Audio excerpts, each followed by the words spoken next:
तो चलो आज हम करने जा रहे हैं फॉर्मल ऑर्गेनाइजेशन के बारे में। ठीक है, डिस्कशन। तो फॉर्मल ऑर्गेनाइजेशन में, इस डिस्कशन में हम जो इसमें पॉइंट्स लिखेंगे, हम सिर्फ वही पॉइंट्स डिस्कस करेंगे और वो भी एक स्टोरी के फॉर्म में, ताकि वो हमें पॉइंट्स लॉन्ग टर्म तक याद रहें। क्योंकि बीएड में क्या होता है कि एक ही टॉपिक के आगे 15 to 16 पॉइंट्स होते हैं और उनको लर्न करना, रेक्टिफिकेशन करना बहुत डिफ़िकल्ट है। आप कैसे, अब जैसे मान लो एक ही सब्जेक्ट के अंदर मान लो 10 टॉपिक हैं, 10 टॉपिक के अंदर आप इतने सारे सब कंसेप्ट्स कैसे याद रख पाते हो? मुझे तो बहुत डिफ़िकल्टी होती है। So I have made a story to learn these points. So let's start. तो फ़रा नाम की एक लड़की है, तो उसने ना एक गवर्नमेंट स्कूल ज्वाइन किया।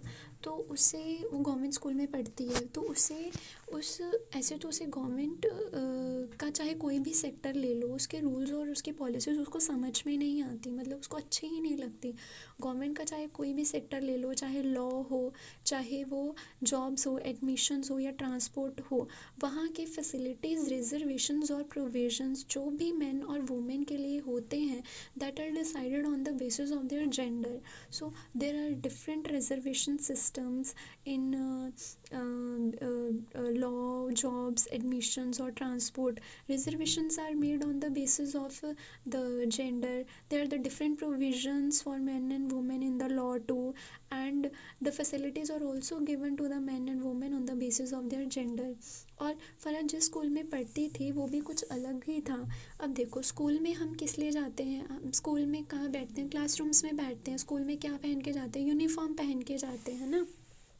तो यूनिफॉर्म पहन के जाते हैं, फिर स्टडी करते हैं, वहाँ बिहेव कैसा करना है, फिर वहाँ पे हमें हमें वो लेने हैं, एक्टिविटीज़ लेनी है या गेम्स और प्लेस क्या खेलने हैं, ये भी मैन और वुमेन के अकॉर्डिंग ही डिसाइड किया जाता है, गर्ल्स और बॉयज़ के अकॉर्डिंग ही डिसाइड किया जाता है। For example, in school classrooms are having the teachers, students are taught how to sit in the classroom, how to behave, and how to communicate with each other, what uniform they should wear, क्योंकि there are different uniforms for the girls and the boys, and what subjects they need to choose to study, and in which activities the girls will participate, in which activities the boys will participate, and what games the girls and boys need to play. This is also decided on the basis of the gender. अब क्या होता है school में, क्या होता है, अब अब टीचर्स भी होते हैं स्कूल में, ठीक है? तो टीचर्स का भी ड्रेस कोड डिफरेंट ही होता है। There is a different dress code for the men and the women. So different dress code also shapes their gender identity, ठीक है? तो क्या होता है, अब स्कूल में क्या होता है, करिकुलम और ट्रेनिंग होता है, फैसिलिटीज़ होती हैं और इंफ्रास्ट्रक्चर और पार्टिसिपेशन पैटर्न्स होता है। तो एक बार क्या हुआ, फ़रा की क्लास में मैम आए। मैम कहते हैं कि अब अपने करिकुलम के हिसाब से हमने क्या करना है, एक ट्रेनिंग प्रोग्राम इंट्रोड्यूस करना है स्कूल वालों ने। तो जिसने भी पार्टिसिपेट करना है ना, तो वो जल्दी जल्दी खड़े हो जाओ। तो फ़रा ने भी हाथ खड़ा कर दिया, बट बॉयज़ तो ज़ोर ज़ोर से स्पीक कर रहे थे, मैम मैं लूँगा पार्टिसिपेट, मैं लूँगा पार्टिसिपेट। सो इसमें हम क्या कर सकते हैं कि इन पार्टिसिपेशन पैटर्न्स में हम क्या लिख सकते हैं, boys are encourage to speak more and the girls are interrupted and ignored. Girls को इंटरप्ट किया जाता है और इग्नोर करके बिठा दिया जाता है ना। और करिकुलम और ट्रेनिंग में भी देखें, करिकुलम और ट्रेनिंग में क्या होता है, टेक्स्ट बुक्स होती हैं। Now, in those textbooks, boys are displayed as the leaders, and the girls are shown as are shown in the roles like वो बहुत caring women है. They are shown in the roles like doing the household work. Okay, मान लो girls को कहीं participate भी करवाया जाता है, but if there is a lack of toilet and if there is no infrastructure, no proper infrastructure is there, safe toilets नहीं है, good changing rooms नहीं है, सो गर्ल्स की पार्टिसिपेशन भी इफ़ेक्ट करती है। अब स्कूल ख़त्म होने के बाद उसने जॉब के लिए एक ऑर्गेनाइजेशन में अप्लाई किया, उसको जॉब मिल गई। अब ऑर्गेनाइजेशन में क्या होता है, डिफरेंट पोजीशंस होती हैं, हर एक पोजीशन की अपनी एक रिस्पॉन्सिबिलिटी होती है, और इवन के ड्रेस कोड भी होता है ना कुछ कंपनीज़ में, वुमेन और मैन के लिए। So the position in organization positions are created on the basis of the gender, means positions are created on the basis of the man and the woman, and the और उन position की responsibility fix होती है with fixed responsibilities, and dress code is also different on the basis of the gender. तो अब क्या हुआ, अब उस ऑर्गेनाइजेशन के कल्चर को समझाने के लिए एक ओरिएंटेशन प्रोग्राम रखा गया. अब और ऑर्गेनाइजेशन कल्चर में क्या होता है, ऑर्गेनाइजेशन कल्चर में क्या होता है, तो in organization culture the all the men and the women are taught how to behave with others, how to communicate with others, and how to take their roles. ठीक है. एंड जो इससे क्या होता है, that influence the gender identity and socialization. Now let's come to the orientation program. Orientation program रखा. अब orientation programme में क्या होता है, अब देखो, जब कोई नया एम्प्लॉय ज्वाइन करता है कंपनी को, ठीक है, तो उसको एक उसको कंपनी के रूल्स और रेगुलेशन समझाने के लिए एक ट्रेनिंग या फिर आप बोलो इंट्रोडक्टरी सेशन कंडक्ट किया जाता है. ठीक है. So in orientation program, the women or men are taught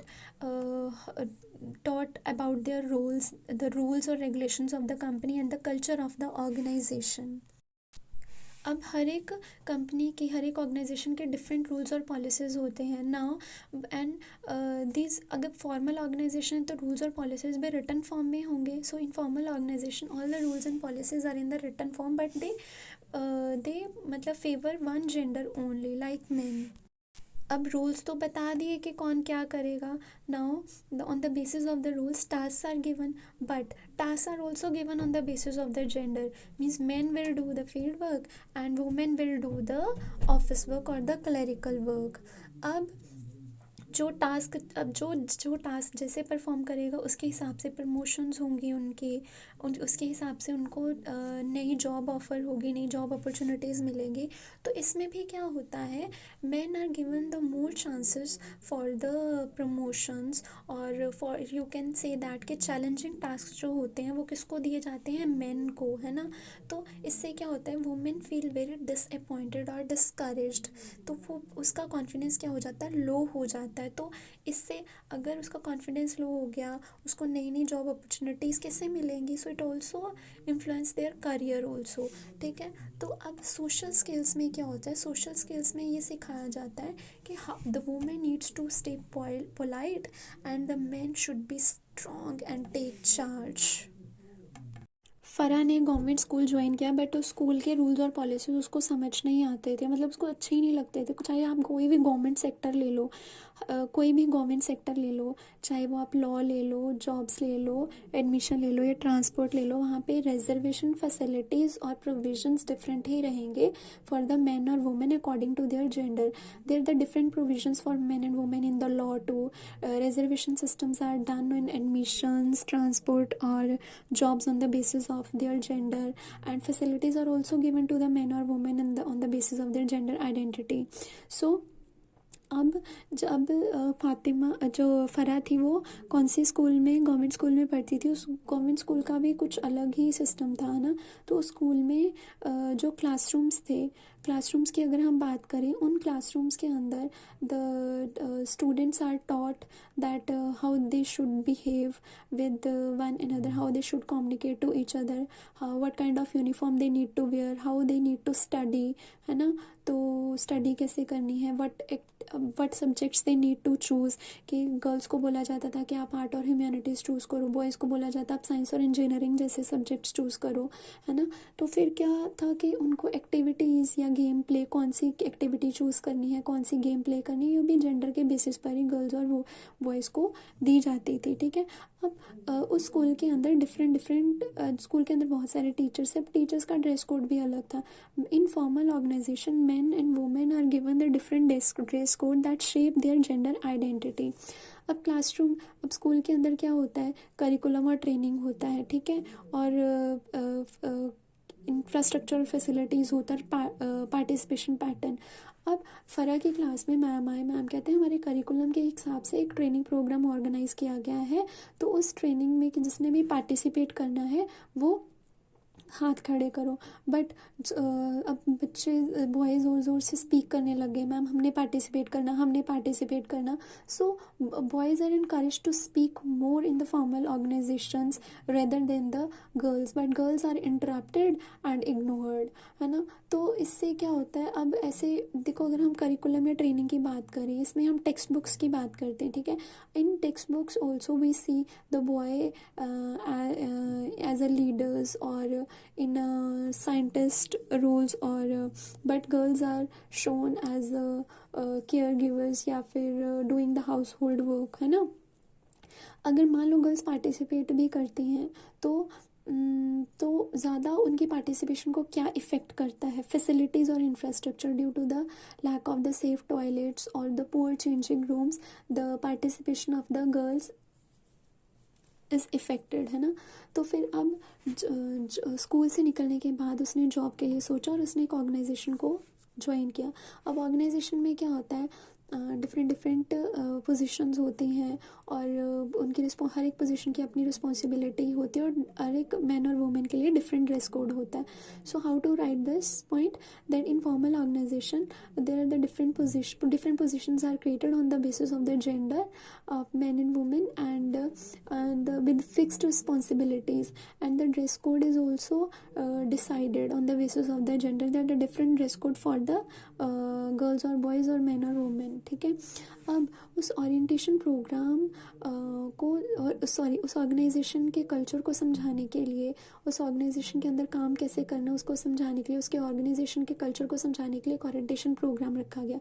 अब ऑर्गेनाइजेशन में कल्चर में क्या समझाते हैं, इन ऑर्गेनाइजेशन कल्चर मैन और women are taught how to behave, how to take roles, and how to take responsibilities, how to communicate with each other, that influence their gender identity and socialization. अब orientation programme में की बात करते हैं। Orientation programme में क्या होता है, अब जब कोई नई कंपनी को ज्वाइन करता है, ठीक है, तो अब कोई एम्प्लॉय उसने कंपनी को ज्वाइन किया, तो उसके लिए उस एम्प्लॉय के लिए एक ट्रेनिंग और इंट्रोडक्टरी सेशन ऑर्गेनाइज होता है। उस इंट्रोडक्टरी सेशन में ये समझाया जाता है कि what the rules they need to follow to stay in this organization, to do the job in this organization, कौन से रूल्स फॉलो करने हैं, है ना। तो या फिर क्या कल्चर है ऑर्गेनाइजेशन का, ठीक है। So in orientation program the new employees are informed about the organization culture, about the rules and the roles of about अब हर एक जैसे हर एक ऑर्गेनाइजेशन के अलग रूल्स और पॉलिसीज़ होती हैं, ठीक है। रूल्स और फॉर्मल की बात करें तो रिटन रूल्स ही होंगे ना। In formal organizations there are the written rules and policies, but they only favour the men, ठीक है। अब जैसे रूल्स बता दिया, अब रूल्स के हिसाब से टास्क दे दिए मेन और वुमेन को। अब इसमें टास्क में हम क्या लिख सकते हैं, the women are given the office work and the men are given the field work, ठीक है। तो उनके टास्क के बेसिस पर जैसे जैसे वो टास्क परफॉर्म करेंगे वैसे वैसे उनको प्रमोशन या न्यू जॉब अपॉर्चुनिटीज़ मिलेंगी। But in formal organisations men are encouraged to be promoted. Men are generally, it is seen that the promotions are given to the men only over the women. जिससे क्या होता है, the women confidence becomes उनका decrease हो जाता है ना, women का कॉन्फिडेंस डिक्रीज़ हो जाता है और दे फील वेरी डिसअपॉइंटेड, है ना। तो चैलेंजिंग टास्क में किसको दिए जाते हैं, लड़के को ही दिए जाते हैं, वुमेन को। अब उनको सोशल स्किल्स में क्या करते हैं, in formal organisations womens are encouraged to stay polite and the men are encouraged to take the strong and they are encouraged to take the charge.